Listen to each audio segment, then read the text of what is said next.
everyone. Welcome to the Fem Tell All podcast. My name is Madison Bellissimo. And I'm Ruth Devereaux. And we're so happy you're here. We're so happy. And where are we? We're in a new spot. There's a new person.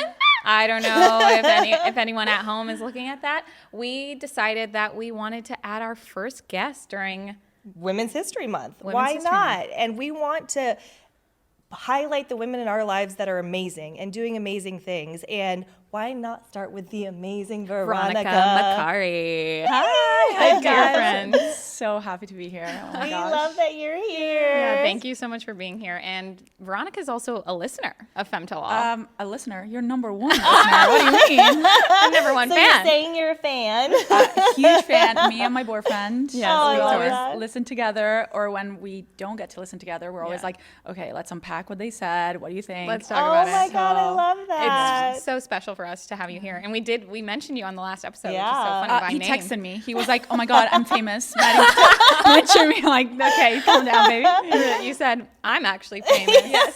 By default, yes. You But are also now you're famous. I'm very famous. Yes. I have to mention him. Hi, Vitor. Okay. Hi, Vitor. Vitor. We love Vitor. We really do. And we happen to be really good friends. And I'm so thankful for our friendship. And we're going to get into that in the podcast. But what we really want to knock off is tell us about you, Veronica. You have such a beautiful, amazing, Start from the beginning. Yes. Where Okay. did you grow up? Where were you born? Gotcha. Yeah. because you look like Kate Hudson. So You everyone- do look like Kate Hudson. Yeah. Oh my God. Wait. I'm watching Love is Blind, and that girl who said I look like Megan Fox, Yeah. she's Stop. being trashed I on the know. air. So I didn't say that. You didn't say it. I didn't say You it. said it, though? Okay, But she doesn't at all. Okay. So I'm gonna thank leave you. it. I didn't say it. Okay. Internet. Don't come for Veronica, but we said it. Yes. Fem Tell All thinks And that we Veronica speak the Maccari. And I sounds will like- take that. Yeah. Yeah. So yes, I look like All-American. Exactly. Yeah. Yes, let's say that. But I'm very not. Yeah. I come from Italy. I was born and raised in Milan, and I moved to the United States about 10 years ago. Okay. And first, I moved to Virginia, then to New York, and finally to LA. Wow. So it's a bit of a journey there. How long have you been in LA? I think 5 years at this point. Okay. Which is a little. You're an Angelina. You're a local. You're a oh my local God! now. Yes, I feel that way. Yeah. Yeah, I think you've done enough time here. You know LA very well too. You explore it a lot. You have a lot of we go out so much. We know a Exactly. lot of places. I feel like you're a true Angelina. Exactly. Thank you. You're so I'll welcome. take that. What was that transition? Sorry. No, please. I was just gonna say you went to Virginia first because of college, correct? Yeah. So now I'm an actress and a filmmaker, but I came to the United States because I had a scholarship for sailing. So I was a student athlete. Sailing? Sailing. Have you seen that girl sailing around the world? What's her There's just a lot had- of girls, but which one? I think her name's Cole.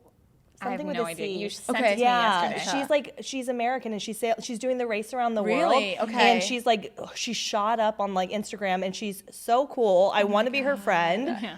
That's and amazing. the fact that I know you sail now, I Yeah. want you to take me out on the water. Oh my God! Yes. Yeah. For my birthday last year, Yeah. we did like a little boat afternoon with all our friends. It How was so cool. fun. Yeah. So I was in the national team back in Italy.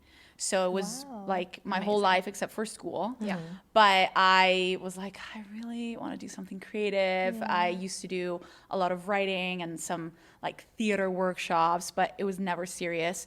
But then I got this opportunity to have a scholarship to the school in Virginia, and they had a theater program. I'm like, let me use that to get into this theater thing. Sure. And so that's when I got to the United States, Virginia. For the first 2 years I was there, realized the school wasn't just what I wanted it to be. The sailing program was not exactly run in the way that, I don't know, I enjoyed the most. The way college sailing works is very different from international sailing. And I was like, you know what?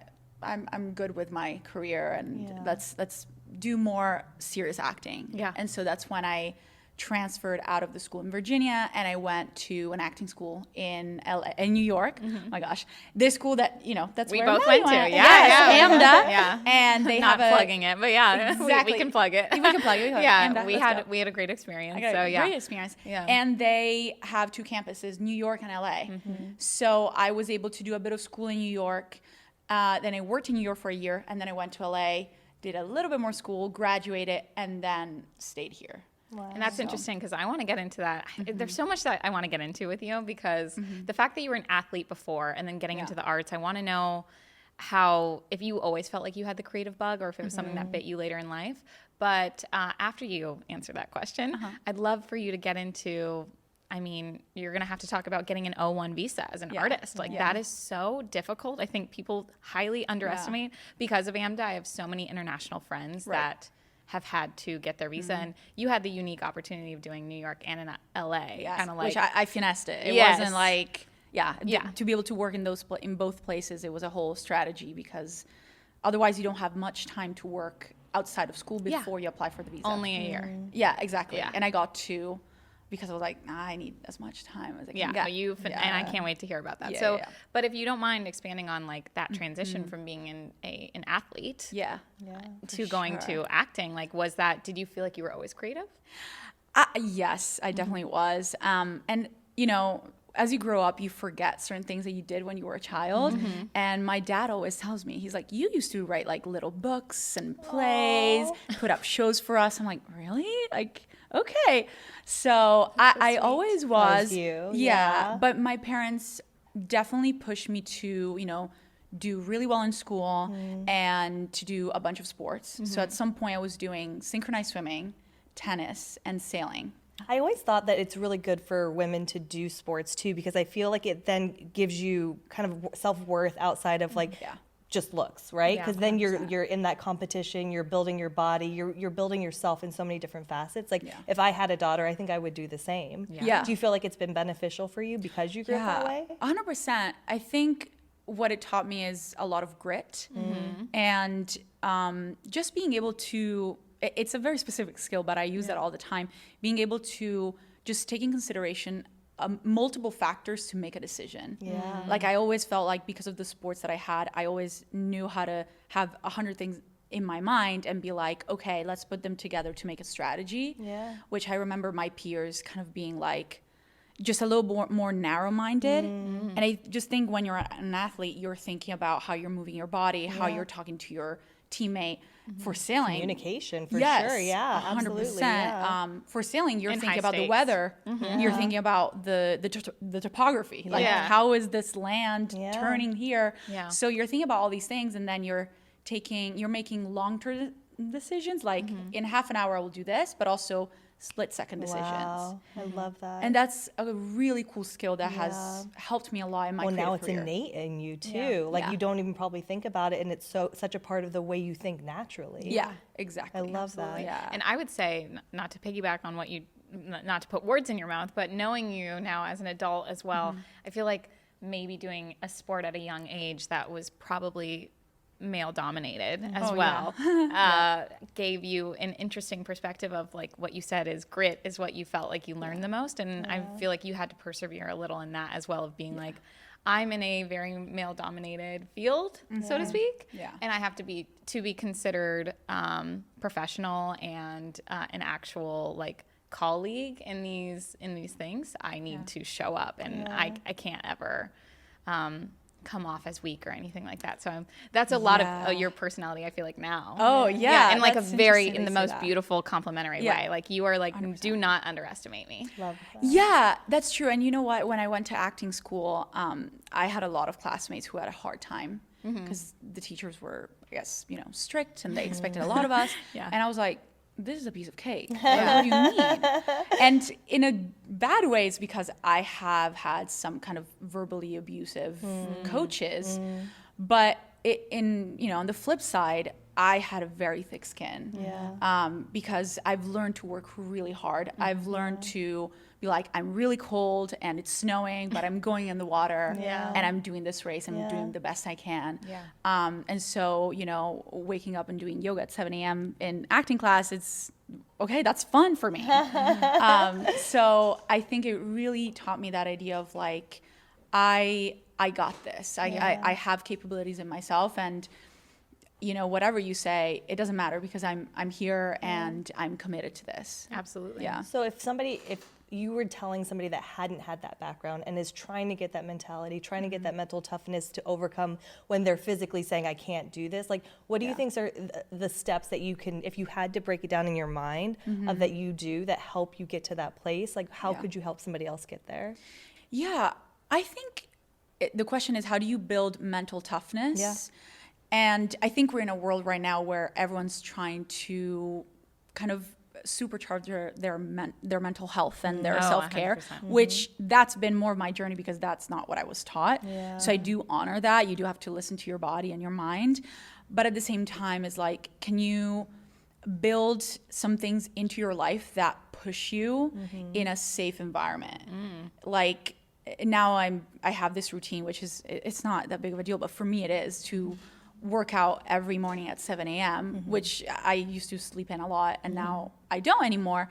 And that has been something that has really built my grit. And I'm like, okay, every morning I'm doing this thing that I thought was super hard, and now it's not anymore. So what else can I take on? So I think you can engineer things in your life that push you a little bit outside of your comfort zone, and you can feel proud that you conquered it. And then you're like, okay, I'm gonna go into this audition. I know it's hard and it's scary, but I just did this really hard boxing workout that kicked my ass.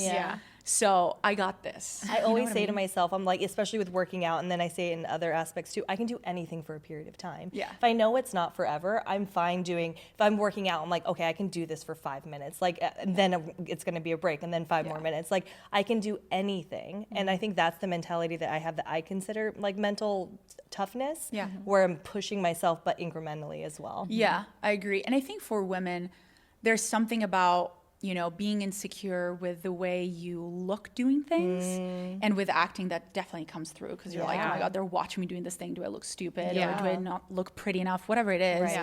And I think that's really something that you can build even in other situations that have nothing to do with it. So I like to do this with myself, where I'm like, oh, I'm hot, and I feel like, oh, well, I want to take off my shirt, but I feel insecure. Whenever I feel that, I'm like, oh, girl, you got to do it now. Because you feel insecure. I like it. So it's like, because you feel insecure, take it off. Yeah, you have to lean into it. Yes. And then you're like, oh, wait, you forgot about it. Like 20 minutes later, you're like, oh, I'm chill.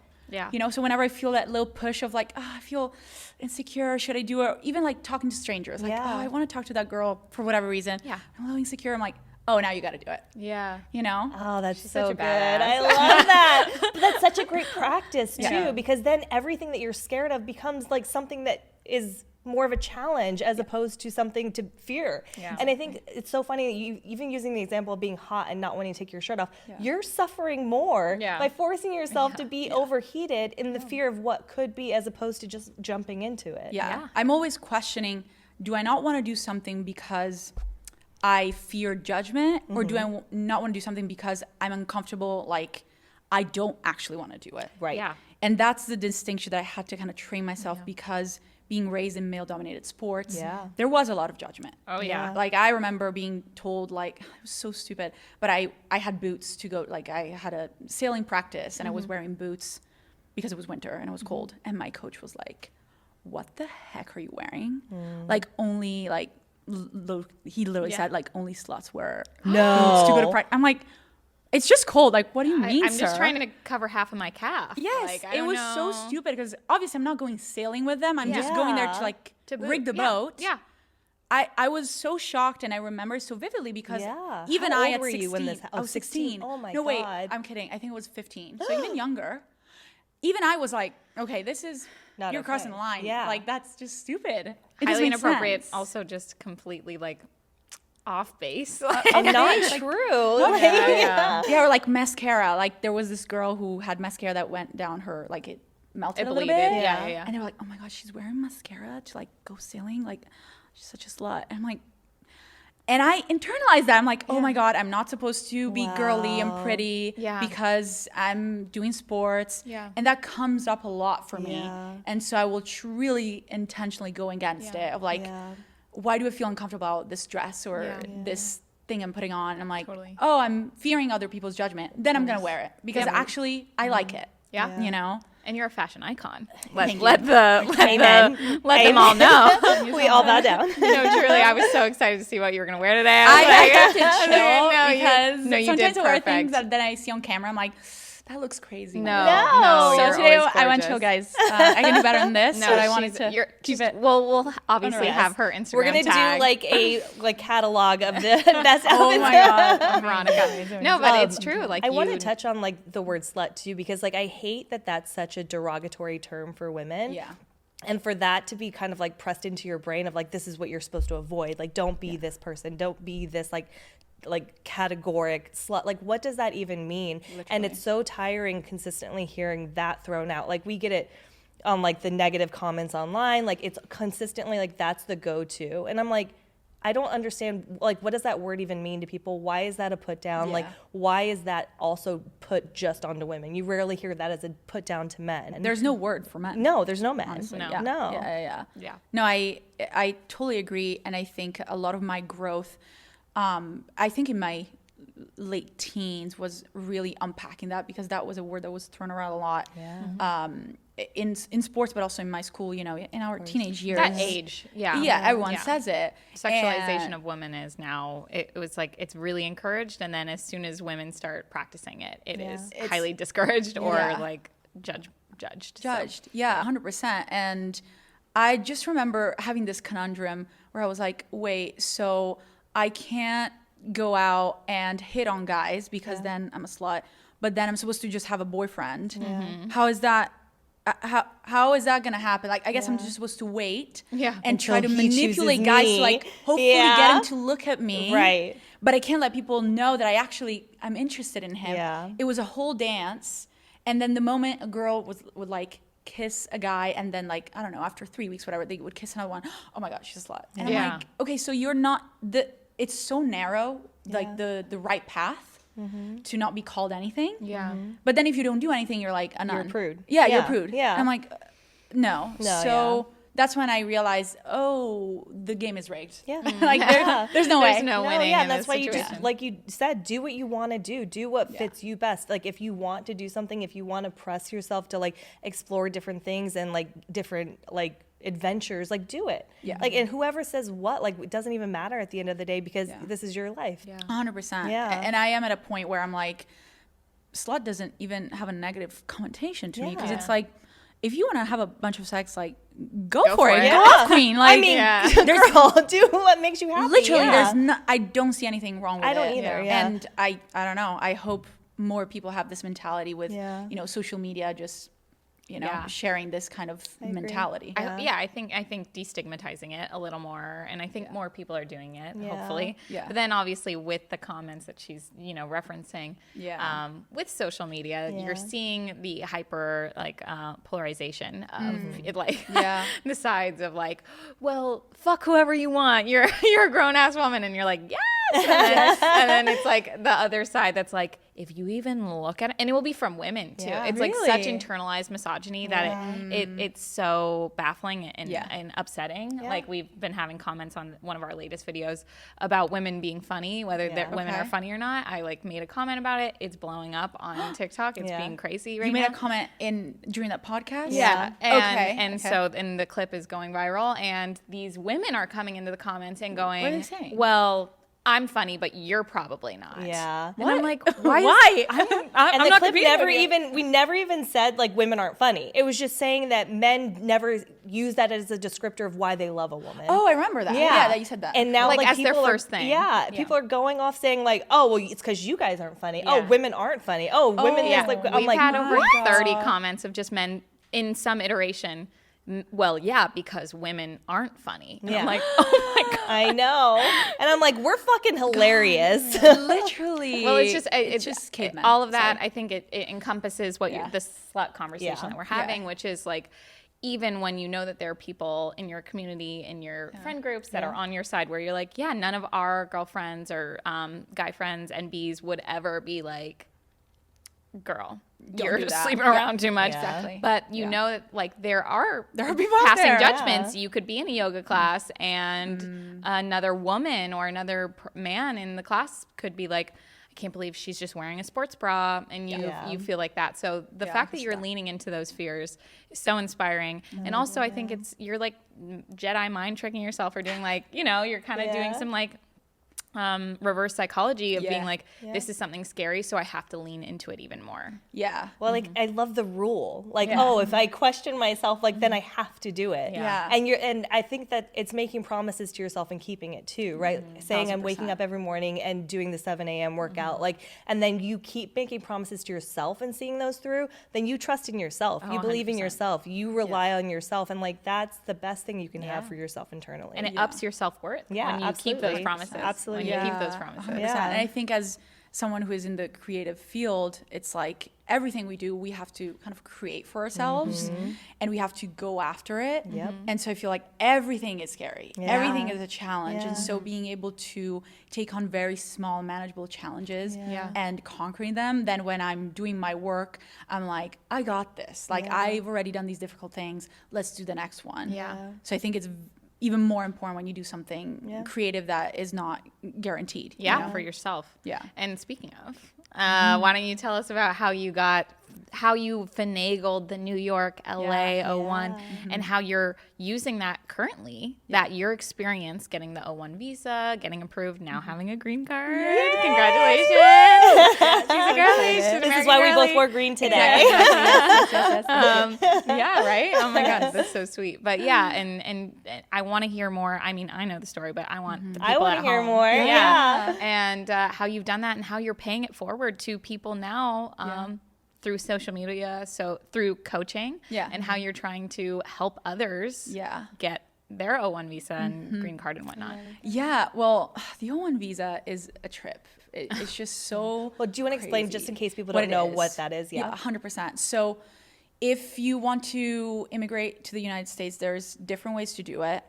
If you are going to work in a creative field and you're not going to be tied to one specific company and you're going to be a freelancer, that is kind of the only visa you can go for.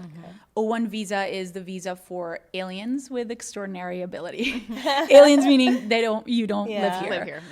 Which is a crazy name. It really fucking is. And we can unpack that in part 2 with Veronica Maccari. But continue. Crazy. And so you have to prove that you're extraordinary in your field to be able to get this visa. The idea is we only want the best of the best. But the way to get it is oftentimes through school. So you come here with a student visa, and then you have a year of OPT, which is optional practical training, if I'm not incorrect. And basically you get this year after graduating where you can work in the United States. And then you got to either apply for an O-1 visa or go back home. So the crazy proposition is that in a year after college, you have to prove that you're at the top of your field. Which is nuts. So that's just really, really hard for people to wrap their head around. And stressful, I'm sure. Like as you get closer to that deadline. And when you look at the guidelines and the requirements, it says something like, if you have like an Emmy award or an Oscar. I'm like, sir? What? Like, no. And also, if you have that, get a green card right away. So it's very confusing and it's very daunting because the time is ticking the moment you graduate. That would be different again if you were, in a regular 9-to-5 kind of job. Then you can be hired by a company and they can sponsor your visa. So that's a different thing. But if you're an artist, that's how you would go about it. And so, I've known about this since, maybe the first year that I got here. I was like, oh my God, I have to do this thing. And once I decided, well, actually, when I was in the school in Virginia, when I learned about the visa, I'm like, oh, I'm not learning enough to be able to get this visa after. Like I was just very aware, not learning the skills that they're going to get me there. And I don't have time to waste. And so I applied to other acting schools, and AMDA has a conservatory and a BFA. And so you can do a conservatory program in New York and then continue and do a BFA in LA. And the rule with OPTs is that you get an OPT every time you graduate with a higher degree education. So what I knew is you graduate, you get a year OPT, period. But then I was like, wait, so this conservatory is like an associate degree. The answer is yes. And can you get an OPT with an associate degree? And the answer is yes, which is crazy because nobody had ever done it that I knew. No one had told me, but I asked my international student director, I'm like, wait, could I do another year? She's like, actually, yes. Wow. And so I was like, okay, I have a great opportunity. I can see the 2 major entertainment cities. The hubs. Yeah, I can get a year of OPT in New York, then go back to school in LA, learn about this new city, and get another year of OPT. Yeah. And now I got 2. And thank God I did that. Yeah, because now I have 2 years. The first year I was trying to figure it out. I did a ton of wrong things that I didn't know what I was supposed to do. And then I figured it out. But a lot of people are not able to do that, and they don't have the guidance. They don't have the guidance. They don't have the money too. Like, think about that. And I'm sure there's nobody that you can call and say like, hey, what do I do next steps? Or how do I fill this out? Like, well, you'll hire a lawyer a lot of the time, right? You hire a lawyer. I mean, that's what I'm saying. If you don't have the means, if you don't have a supportive family, if you don't, it's obviously built in this way to discourage people from 100%. staying in America. Yeah. And that's where it's really upsetting, especially when it's in this thing that we really promote as like the American dream, especially arts here. It's like we treat celebrity as like God in America, and I think it's such an oversaturated industry, like acting, music, dance, any of that, like art adjacent, right? And there's so many people from other countries all over the world that just want to come here and just do art. Just have their spot, They just want to film. They want to, sing. They want to like produce. They want to do things like that. Yeah. And we're making it so difficult for them to actually not only accomplish that, but stay. So even after paying thousands and thousands more dollars than your American peers do in college, you don't get access to all the same scholarships or financial aid. Absolutely. And then you spend so much to get the OPT. You can get it easily, but you have to pay, I think at this point, maybe $500 more. Wow. Not everyone has that. Yes, and the lawyers, thousands of dollars. So it's very pricey and very difficult, and you have no guidance really. I mean, I remember a lot of meetings with international advisors or whatever, and they're like, yeah, you just gotta book a big role and hope for the best. Cool, I'll do that right away. Yeah. Or they're like, it's just really difficult. Most people go back home. Yeah. And all of our families sent us here because they want us to be here. Opportunity, not to go here, spend thousands of dollars, and then go back home. No. For a fun little summer camp in California. Yes. You're just like, come on, guys. Yeah. So. It's devastating. It's heartbreaking. That's why not only is your story so inspiring, and like I felt like when you released that you got your green card in the mail, and like I was so excited for you. You had this beautiful emotional video of like you opening Can you tell it. us about that feeling in that moment? Yes. Well, so I did the OPTs, and then I got my O-1 visa, and that was a whole journey of being like, okay, how can I take this matter into my own hands? So I didn't book any huge TV role. But I created my own opportunities. And then I was like, well, the ultimate goal is the green card. And I was like, okay, how do I get there? And I just created something bigger. I created bigger projects for myself. And then, it was really difficult because then I got stuck in the country for like 3 years because of COVID. And not only that, because people were traveling, but the government was like, oh, you need to do this interview, and we're just not offering it because of COVID. Wow. So it was like 2021, 2022, I couldn't leave the country. Wow. Yeah, because So COVID was fine, actually. It was just that they didn't offer this interview. Wow. So it was really difficult. And then finally I got the green card, and I was like, I was completely shocked because I also thought it was going to arrive in like a year, and I arrived after 3 months. Wow. Oh my gosh. You have to see the video. Oh, I want to see it. I'll watch But it. I want to hear though, like, because like a video is one thing, but I want to hear like, what was that emotion? Like, what'd you feel? Like, how did, like, after all these years of like working towards this, like creating your own path for yourself, like trudging through the legalities of it all, like, what did that moment feel like? The grit that you developed. It felt weird because I'm like, it's a little card. Yeah. It's a plastic card. Yeah. And I open it, I'm like, wait, what? Like, this changes my life from today. Yeah. It's a really weird feeling. Because I mean, I've never been married, but I imagine when you get married, you have this whole day to have the culmination of this relationship. And now, you know, you get to celebrate the journey. You get to really understand what you're getting into. I mean, you get all the engagement, right? All this year where you prepare. And with the green card, it's like you go through all this trauma, all this work. And then one day you just get this little card that changes your whole life. Yeah.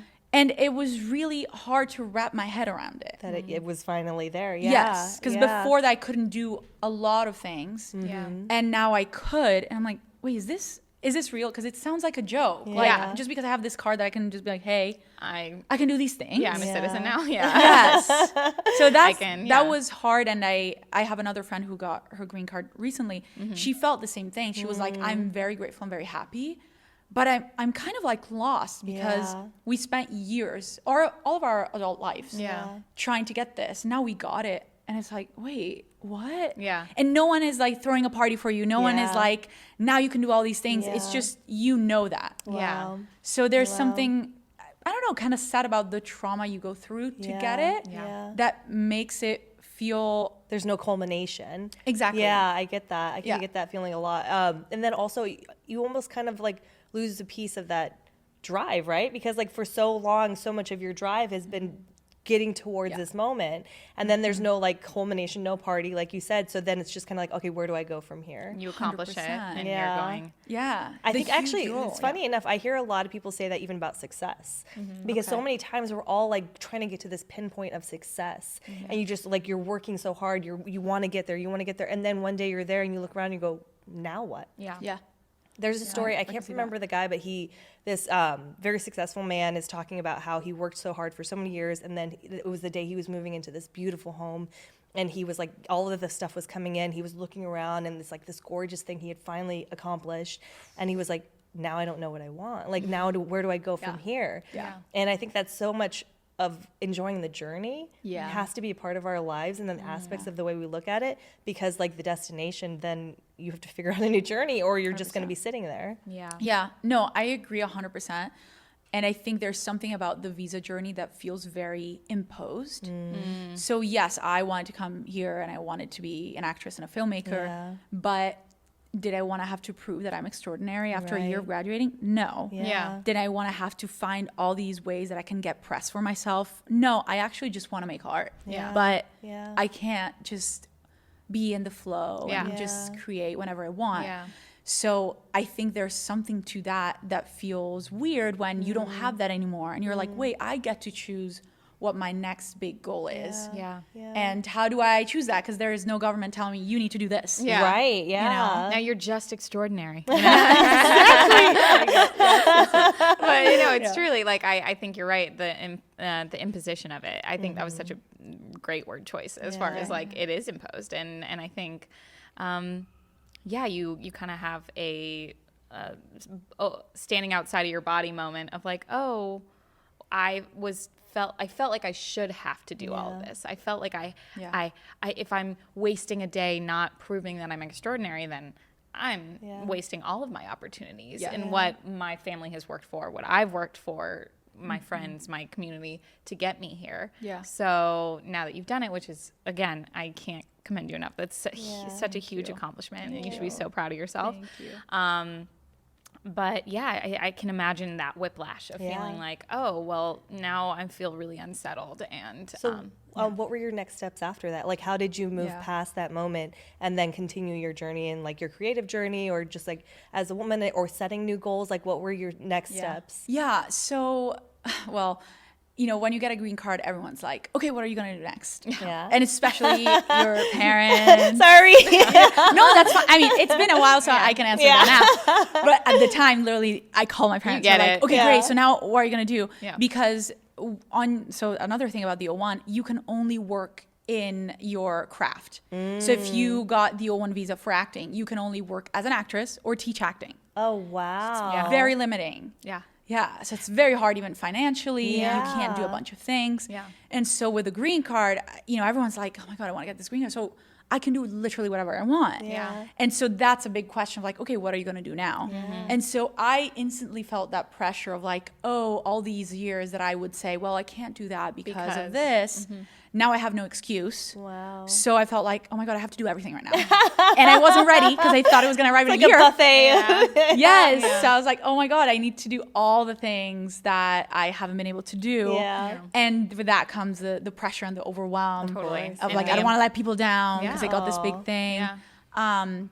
Thankfully, my therapist was like, actually, you don't have to. Like, you can, Yeah. but you can also take a beat Yeah. because you've worked so hard until now. Yeah. And you can also take some time to think about what you just accomplished Yeah. and think about what you want to do next. Yeah. You're not forced to do everything right this second. Totally. And so I really tried to do that. Did I actually do it? Not exactly. Debatable. Debatable. But in my mind, I was like trying to slow myself down Yeah. and still pick and choose of like, okay, let's try this, not let's try all of the things. Yeah. And thankfully, creatively, I already had a project. I made a web series that I wrote, produced, and acted in. That was already, I think we were in post-production. So I was in the midst of that, of wrapping that up and then going to festivals. So it wasn't like, oh, I have nothing going on. Yeah. So what do I do now? I was like, okay, great. I'm already doing this thing. So let's continue doing that while I figure out, okay, what do I focus on next? Yeah. Yeah. It's funny that you brought it up because I was going to say, I feel like everything that you're describing really evokes like an imposter syndrome. Yeah. And so then I was like, not to plug, but like, I'm like, your web series is entitled Imposter. Yeah. And Yeah. I think it's just so apropos. Like, it's just so perfect that you Yeah. used what you were experiencing during getting your visa, being an artist, being in LA. There's probably a lot, and we want to get into this. We had spoken about this of like, we wanted to get your opinion on it, of like also being a transplant and being like, how do I operate as an American? You know, like, you know, and so, but I do want to hear more about Imposter, if you don't mind, kind of like just talking about how you did it, how you came up with it, and how you crowdfunded it, and all the things. Like, again, more amazing accomplishments that she's done. Stop. Exactly. Don't stop, but continue. So yes, imposter syndrome has definitely been a common theme of all the things I've done. And so the series is called Imposter, and it's 6 episodes of about 10 minutes each. And I wrote the whole thing, and then I was like, I just want to make the whole thing. Oftentimes people just make a pilot, for example, and I just felt like, I think maybe because of what was going on with the visa, I was like, I just want to have control over this one thing in its entirety. Yeah. I don't want to do something then have to go ask people, can you give me more money to do it? More, please. Exactly. Exactly. I was like, I just want to make the whole thing. Yeah. And so, so it's about this young artist who is desperate to be seen and is kind of out of luck. No one really cares about her art. So she steals this idea from her ex-boyfriend and turns it into a feminist performance art piece that makes her go viral. Wait, where can I watch this? It's in festivals right now, but we are plotting its And release. sweeping festivals. Oh how my many? God. How many awards do you have at this I point? only have 12 awards. Oh my God. Yeah, 12 awards. I know. I saw it when Wait, it for premiered at what? HollyShorts. Okay, if you don't know the industry, like it's so hard for one to sit down and write something. Writing to me is such an incredible, like, creative journey, and I hate it. I don't want to do it. I'm glad you love it, and it sounds Oh, pay I someone hate it else to too. do that. What do you mean? I hate it. It's torture, It's but I do it. torture. And so the fact that you did an entire series and you sat down and you committed to that, amazing just in that. Yeah. And then to get the crowdfunding, also a huge feat to get Yeah, the money it's for that. huge. Then to get the people together and then to make something that's great. And then to get awards. Like there's so many things that it takes for the stars to align for a piece of content to be great. And you did it. Yeah. Like that's And incredible. Let alone get into festivals Yes. too. Like you can make an amazing piece of art and it might not even Go be anywhere. Yeah. considered, you know, like festivals might not accept it. It might be too long. It might be this, it might be this. And so the fact that you were able to get into as many festivals as you did and then sweep all the rewards. Yeah. She went all the way to Brazil She did some awards in Brazil, guys. Like this. Okay, my boyfriend is Brazilian, so Yeah. I was like, I gotta go. We don't need to talk about it. No, again, Vitor, thank you so much. Your team, you okay? We know that you're a support system. But it's true. Like that's why I'm like, That's I love my friends. incredible. I talk Yeah. every time on Fem Tell, I'm like, I have the coolest friends in the world, and this is again an example That's of it. amazing. I mean, honestly, like I know like sometimes when you're in the middle of it, like it's hard to sit back and like really appreciate what you've done. I hope you take those moments to really sit back and appreciate what you've done, because all of us know how hard that is. And like I know a journey of even like production, what that is. Yeah. And then post-production, like I just hope you're really proud of yourself. Thank you. Yeah. I mean, you saying all that, I'm like, wait, I did do that. Yeah. Actually, yeah, you're right. I forgot. Yeah, you go 1, 2, Yeah, it 3. is. Yeah. I got all Because that. it's years of work, Yeah. like you said. So it's like you kind of forget what you did like 2 years ago. Exactly, Yeah. Because you're just on to the next step. Like Yeah, you're moving forward. Exactly what we talked about getting the visa, you know? Yeah. And it's you forget about the day-to-day work too, right? Like you think about like, oh, I wrote the script, right? Oh, okay, the script was done, and then I got funding, and then that was completed, and then we shot for 3 days, and that was great. You shot it in 3 days? No. Oh, sorry. She said, and I'm what? I shot it in 9, which was still crazy. 9 days? It was for still like 6 episodes? the pace was like How many pages were you shooting a day? 7 to 9. Holy No, it was really- crap. I know. Yeah, because I this is a know. producer right here, so you're I talking knew my her lines top language. to bottom because I was like, we don't have time to. Like, Yeah. Wow. Yeah, That's I'm gonna incredible. send it to you because I want to see don't it, know yeah. what you I think. would love but to. And I mean, Ooh, I Morgan, get to watch it obviously. before you know. Come to the festivals. I've seen it. But yeah, no, I think that's what I think about that all the time of the daily things that you did. And I think what you touched on like the very first 5 minutes of this episode of talking about how your routine grounds you, like I'm sure that's really helped. But continue talking about Imposter. I'd love to hear more. Yeah. So yes, it's 6 episodes. We did the whole thing. And when I was like, okay, I just want to make the whole thing before, we take it to the next level, I was like, okay, we need money, like everyone does. And again, I was like, I just want to take this into my own hands. And so I was like, let's crowdfund this. And it was a very hard and very rewarding experience. Yeah. It took 3 months of prep with a team of 23 people. Wow. And then a month of campaign, and we crowdfunded $55,000. Wow. Yeah, which to me sounded insane at the beginning. Yeah. And then it goes so quick. And then it goes so quick. You're like, wait, I actually needed more. more. So can you give me some more? Thank you so You're much. like catering $50,000. Literally, we're still like, Yeah. borrowing, begging, stealing. Yeah. So it's low key. It's just the same. We robbed a bank. It's fine. Exactly. Girlies doing girly things. Yeah. So then we shot it for 9 days, and then we did post-production, which took a while. Yeah. Because again, it's 6 episodes, and there's a lot of like clues that we have to plant in the episodes. So at some point, there's a big flip Reveal. of what is actually going on. And so it took a bit of time, and then I was like, okay, let's send it to these festivals. And then they all hit at once, like maybe Wow. 2 months after I got the green card. Wow. That's why I'm saying, which I was trying to chill, but that didn't happen. Yeah. Because I'm not kidding, like last fall, I had like a festival every week. Wow. And I tried to go to most of them. So I was like course, yeah. flying. Yeah. So yes, that has been the past few months, and now thankfully we have a little bit of a break, and then we're gonna start back again with festivals in April. What's your ultimate goal for the show? Yeah, so the ultimate goal would be to remake it with like a big distributor, a big company like HBO would be amazing. HBO Max, Hulu, and now it's Max. Hashtag. Yeah, exactly. Please, Hulu would be great. I'm just looking at, series like Insecure who have done that, like have done a great web series, and then they turn into a TV show. And that's what we're trying to do when we're going to festivals. And I'm also writing some new things so that they're like, okay, what's your next thing? I'm like, well, now that you Well, asked. let me show you. Exactly. So for all of us involved in our main team, me, Shada, our director, and Yaniv, our other producer, we're all taking it as like our calling card project of like, here's what we can do with very little money, arguably. Yeah. Let's make it, bigger. Totally. Yeah. So that's the journey right now. Awesome. That's really And exciting. you should, again, be very proud of yourself. You should be very proud of yourself. Thank We're all very proud of you. Yeah, we are.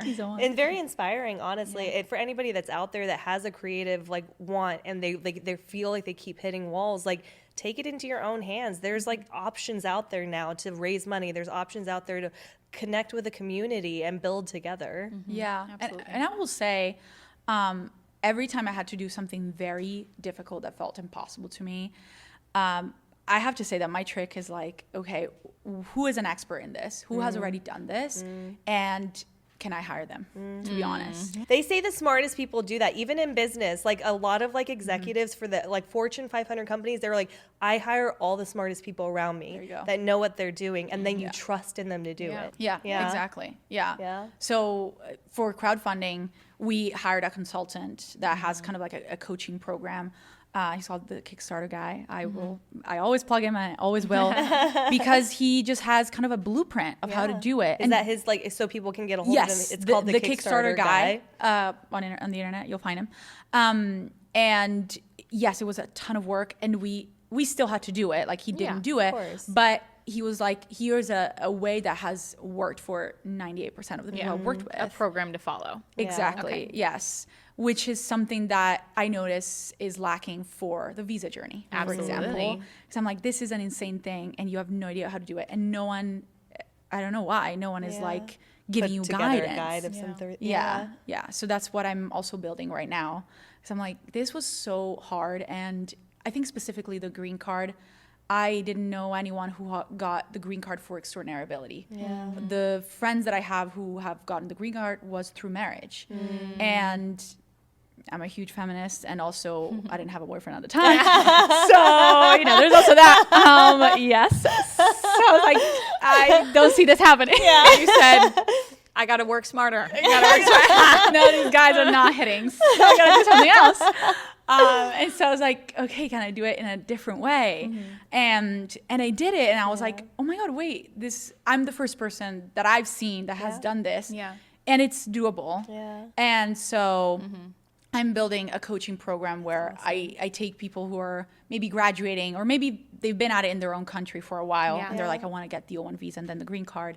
What is a blueprint? Yeah. Because the way that I've done it, again, was not waiting for luck to strike, and just like creating my own opportunities that would align with the visa requirements. That's awesome. So if hopefully that will be anybody out is soon. going through that journey and struggling right now, is there somewhere they can go to and connect with you to kind of have that guidance? Yeah, for sure. Right now, I'm building a lot of content, a lot of reels on Instagram, YouTube Shorts, and TikTok. I'm at Veronica_Maccari on Instagram. And then it's me, Veronica Maccari, on TikTok, because someone took that name. I'm not salty. We'll be posting all of them. They'll be on there. There you go. Yeah. But yeah, and in the meantime, as I show, in these short reels, I give some tips and advice. Yeah. I'm building more of a course. So if you go follow me there, and you can ask me questions all the time. Yeah. DMs soon are we'll release open it. for business inquiries. Only Again. slide in for business. She's got a man, okay? Exactly. Okay, why did my boyfriend become the whole I know. main character? No, sorry. We won't bring it up anymore. He will love it, but I kind of hate it. Yeah, fair. No, you're the main character. I'm the main character. You're the main he's character. Yes, let's clarify that. And we are so thankful that you're here. But we want to ask you a little more personal questions. Like just So I had a question. And so obviously you're from Italy. I wanted to know, as a woman coming from Italy to America, what were the main differences you saw between the way women are treated in Italy versus the way women are treated in America? Okay. Yes. Okay. Let me think. Where do I start with this? So I left when I was 19. So, it was my whole teenage years, which is already a tough time, I mean, for everyone, but I think for women, understanding their worth, right? And their authenticity. But I distinctly felt like this ain't it. Like all these sports that I'm doing, I feel constantly judged, constantly criticized. And I was like, I want to go somewhere that, kind of celebrates me for who I am, and hopefully I'll get to be who I want. I don't have to worry about people talking shit about me. Yeah. And so I went to the United States, and I was like, it's gonna be like it's in the movie. Party in the USA, Miley Cyrus. And it was a lie. Yeah. I was like, actually, this was a lie. I was lied to. It wasn't that bad. I will say it was still much better than what I was living in Italy. Again, it was teenagers, so of course they're brutal and horrible. Yeah. So I have to say that The worst age of like, yeah. But I really felt like coming here. I think the big difference here is that people are celebrated for their uniqueness and kind of being like, okay, you're doing your thing, cool. Yeah. There's much less judgment. In general, Italians are very judgmental. I will say that. Interesting. Yeah, they're very critical. Yeah. We have and very vocal about it. And vocal and direct. Absolutely. Do you have some experience with some Italian Americans? No, you are not. It's totally different. It's totally different. Madison does not get this trait. No, but I think in Italy, like, for example, we have very specific ideas of how cooking should be done, right? How you should be dressed, how art should be. And we have an excellence in all of these things. And absolutely. The more I live here, the more I notice like a lot of, in a lot of fields, we are at the forefront. Yeah. But we're also maybe close-minded to like, this is the way to do it. Excellence is the way to do it. Any other thing is like, what are you doing? Yeah, out of the norm. Yeah. Exactly. Well, in the US, it's like, you want to dress like a clown today, go off. That's gonna be funny, you know. Sure. In Italy, it's like you are ostracized. Not that much, but that's how I felt. In the US, I was like, oh, everyone can do what they want. No one's gonna judge them. And so it opened my mind to like judge me and others less. And as a woman, that was very helpful to be like, wait, actually, no one cares. So what do I want to do today? Sure. Awesome. Yeah. Love that. Love that. Yeah. I know we only have a little bit of time left. Do you want to ask a question? Well, I was gonna. We wanted to talk about like a woman you might look up to in honor of, the besides history. us, of course. But we wanted to talk about if there was any women in your life. It could be multiple. It could be one that you feel like was really beneficial and really impactful in your life that you would like to talk. And it could be someone you don't know. Just kind of a shout out and relate them to your current journey. Yeah. Oh my gosh. Okay. Is it Kate Hudson? Oh my God. Kate. Yes, Kate is a queen. She's an entrepreneur. Yeah. She's got she has like a vodka business. She has Fabletics. I know Fabletics. I didn't know about the vodka. Oh yeah, it's like Saint something. I'm not gonna. So she's sporty and can party. She's sporty and spice. Girl. I like girl. I know, and she can do it all. She can do it all. She's now doing a music career, even though she. I saw the music video. Yeah. Really? Yes. I want to produce her next music video, Kate. You need to be like, girly, we should be friends. There's obviously there's a lot of celebrities that I'm like, oh my God, you're my idol, like Greta Gerwig, you know. Of course, but like that's obvious, you know. But she did start like very indie. It's okay if it's obvious. You can say that. I will say it again. She started like doing independent short films and trying it out, and then she just kept her unique voice very strong in everything she did. And now look at her. You know, she's mainstream. You know, she's crazy. Yeah. So I love her. But I'm thinking in my life, like people who are closer to me. I'm thinking of Joanna Bowser. She had a film career company, actually. And so I took a program with her when I was like, what am I doing? And she really instilled such high self-worth in me, really believed in me. She took me under her wing. And even now she's like, whenever you need me, you can just call me and text me. And she does. And I think when I got the green card, she like sent me $50. She's like, go out and have a drink to celebrate yourself. Oh, we love women loving women. Women like, supporting women. Yes, and just like out of the blue, she will do that. And I don't know, whenever I need, she's like, word of advice. And she's a huge fan. And whenever I'm like, I don't know, like I feel insecure about this, she's like, you know, you're a badass. Yeah. Like you've done this and that and the other. Yeah. So I love that. So you put respect on Veronica Maccari's name. She said it. Bragging. Yeah. But she really, I don't know, someone that I feel like is in my corner. Yeah. And just thinking about her makes me feel like I got this. Because she thinks I got this. I want to meet her. Yeah. And she was also a filmmaker, so she's, that's awesome. You know, she knows the industry. But yeah, and then, I have wonderful girlfriends like this one right here. They're all so kind and talented and just girls. Like, just we created this little, like, girls group where we're just always there for each other. Totally. Both, like, creatively, but also just, like, emotionally. Literally. Which I love that. And then my mom, my mom just killing it. She's was another style icon. Literally, she's the queen of style. And she was a wedding planner, and she worked in ad agencies, so she's very creative, but also she gets shit done. She is actually the boss, obviously, and she's taught me so much, and she also really believes in me and what I do. And so all these women that are doing such incredible things, and they're still kind and nurturing. They just really inspire me to keep going and keep my integrity. Oh, we had so much fun with you. Thank you so much. I feel like I know you even more now. That's awesome. Well, I've been knowing you, obviously, and now I'm like, I'm a fan of you. Oh my God. Thank you so much, Veronica Maccari, for coming on. I'm going to say the full name so everyone knows who you are. But Vero, thank you so much for coming on. Thank you so much. Do we want to just say one quick thing, what we're grateful for each, and then we'll close this out? All right, Veronica. What are you grateful for? I'm grateful for all the women in my life. It's Women's History Month. I really am. You guys especially. Honestly, it's such an honor to be here. Honestly, because we love you so much. Because when you launched, I was like, I think I texted. I was like, "Are you freaking starting a podcast?" Yeah, because I'm all up in that shit. Yeah. So I'm so proud of you guys. Yeah. So proud. I'm huge fan. Yeah. And to be the first guest, I'm like, wait, who is she? Am I an imposter?